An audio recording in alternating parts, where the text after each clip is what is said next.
హైదరాబాద్ మహానగరంలో రోజు రోజుకు పెరుగుతున్న ట్రాఫిక్కు మెట్రో ఎంతో ఉపశమనం కలిగిస్తోంది.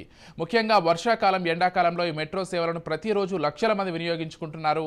నగరంలోని ప్రధాన మార్గాల్లో ఉన్నందున రోజు రోజుకు మెట్రోను ఉపయోగించుకునే వారి సంఖ్య పెరిగిపోతోంది. అయితే ఉదయం 7 గంటల నుంచి రాత్రి 11 గంటల వరకు మాత్రమే సర్వీసెస్ అందుబాటులో ఉండగా తాజాగా మెట్రో సంస్థ కీలక నిర్ణయం తీసుకుంది. ప్రయాణికుల నుంచి వస్తున్న విజ్ఞప్తుల మేరకు ఉదయం 5:30 గంటల నుంచి మెట్రోను నడపనున్నట్లు సంస్థ ప్రకటించనుంది. ఈ నిర్ణయం మార్నింగ్ షిఫ్ట్లకు, జాబ్లకు వెళ్లే వారికి ఎంతగానో ఉపయోగపడుతుంది. కాగా ఇప్పటికే ఉదయం 5:30 గంటలకు గత ప్రయోగాత్మకంగా రైళ్లు నడపగా మంచి స్పందన దక్కింది. దీంతో ప్రతిరోజు అదే సమయానికి సేవలను అందించేందుకు మెట్రో సిద్ధమైంది.